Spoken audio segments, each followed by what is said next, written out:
मुझे इस पर तबसरा करने की ज़रूरत नहीं है।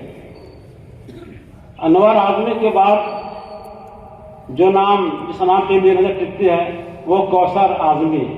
मौलाना कौसर आज़मी हमारे मदरसे के नायब नाज़िम भी एक मुद्दत तक रहे हैं। बहुत अच्छे शायर थे, बरजस्ता शायरी करते थे, उर्दू में फारसी में दोनों में वो शायरी करते थे।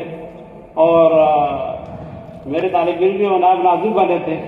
जब वो नायब नाज़िम बने तो 2-1 साल के अंदर उन्होंने शायरी की ऐसी फिजा यहाँ परवान चढ़ा दी, ऐसी रूह फूंक दी कि हर तालिब इल्म शेर कहने लगा था। 2-3 नाम मुझे याद है, अयाज इस्लाही, मुमताज इस्लाही, मौलाना उमर सलम साहब भी उसी में शामिल हैं। मैंने भी कुछ अशार उस जमाने में कहे। तो उनके बाद जो नाम मुझे नजर आता है राशिद आज़मी, अनवर आज़मी साहब के छोटे भाई, उनका दीवान नशाते गम वो शायर हो चुका है। उसके बाद अख्तर मुस्लिमी साहब जो सरायमीर के इस इलाके के मारूफ शायर थे, शायरी के शायर साज थे। पूरी इस दायरे में उनके शागिर्द फैले हुए हैं। मुख्तसर आज़मी, रशीद अंसारी, ये लोग मदरसे फैज़ याफ्ता शोरा हैं। और इसके बाद जो नाम मुझे नजर आता है स्टेज पर बैठे हमारे मोहतरम नाज़िम साहब, अभी अच्छी शायरी कर लेते हैं, बहुत अच्छे शायर हैं। मौलाना मुख्तार अहमद इस्लाही जियनपुर, ये भी बहुत अच्छे शायर हैं। अरबी और उर्दू दोनों ज़बान में शायरी करते हैं, बजस्ता शेर कहते हैं।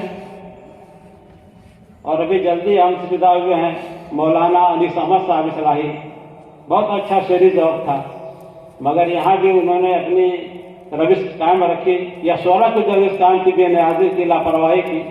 पता नहीं उनके कलाम महफूज है या नहीं। उन्होंने जिस पाए कि वो शायर थे, अगर उन्हें खुद ही अपनी कदर नहीं की, अगर ज़रा से संजीदगी दिखलाए होते तो वो एक अच्छे शायर कैसे से मशहूर हुए होते। मौलाना मुर्तज़ा इस्लाही बहुत अच्छे शायर थे, हमारे ज़माने में पढ़ाते थे। वो भी शोरा की तलबा की जो है शेरी इस्लाह किया करते थे, उनके कलाम को देखा करते थे।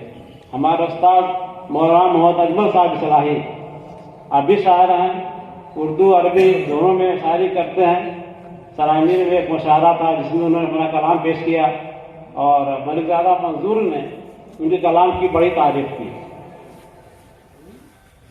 अयाज अहमद इस्लाही, मुमताज कुरैशी सब शायर हैं। मौलाना असलम साहब भी शायरी करते थे, पता नहीं अब करते हैं कि नहीं। अब उसके बाद हमारे शागिर्दों का ज़माना आता है।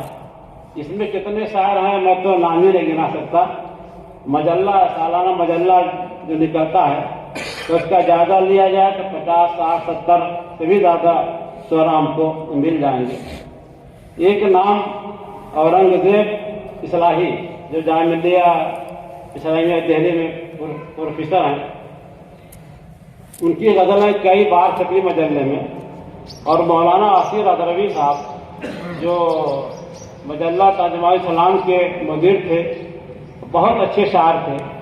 मजल्ले पर जब उन्होंने तबसरा किया तो औरंगज़ेब के अशार को उन्होंने कोट किया और उसकी शायरी की बड़ी तारीफ की। उन्होंने लिखा कि अगर इस तालिब इल्म की अच्छी निगरानी हुई, इसकी परवरिश हुई और इसको जो है रहनुमाई मिली कि बहुत अच्छा शायर बन सकता है। तो उर्दू में तो खैर वो शायरी नहीं करते, लेकिन अरबी में बरजस्ता वो शायरी आज भी करते हैं।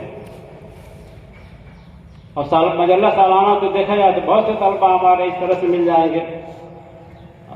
कोई साहिब दीवान हुआ है कि नहीं मुझे तो नहीं पता, लेकिन एक शागिर्द हमारा हुआ, ज़या आज़मी, मौजे खामा, उनके उसका शेर मजमुआ है, बहुत अच्छा मजमुआ है। उसके बाद मैं सोचता था काश कोई और हमारा शागिर्द होता जिसका मजमुआ इस तरीके से सामने आता। उसके बाद अतहर ज़या का नाम सामने आना शुरू हुआ। वो शायर कैसे से नहीं, बल्कि जब वो बीमार पड़े तो उनकी बीमारी कैसे से उनका जिक्र आता था और फिर उनकी शायरी का भी जिक्र होता था। तो एक पूरा पस मंजर है जो मैंने अभी बताया। ये तो चंद इतजारों कुछ नाम मेरे ध्यान में आ गए जो मैंने अभी यही नोट कर लिया। अभी और भी बहुत सारे नाम हो सकते हैं। ये पूरी कहकशा है हमारे शुअरा की, और इस कहकशा का एक नहायत ही रोशन सितारा थे हमारे क्या नाम मिर्जा अतहर रज़ा। सारी जिंदगी में तो यकीनन मौलाना उमर साहब की बिल्कुल बात सही है कि अंदाजा नहीं होता था कि आदमी क्या बनेगा, कैसा बनेगा। मेरे साथ उसका मामला थोड़ा सा उतनी खामोशी का नहीं था जैसा मौलाना ने बयान किया। मेरा तो बहुत चुलबुला लड़का लगता था, शरारतें करता था, लेकिन कभी उसने बदतमीजी नहीं की, गुस्ताखी नहीं की, लेकिन चुलबुलापन उसके अंदर बहुत ज्यादा था। और वही जब डांटिए तो मुस्कुरा करके सारा गुस्सा ठंडा कर देता था।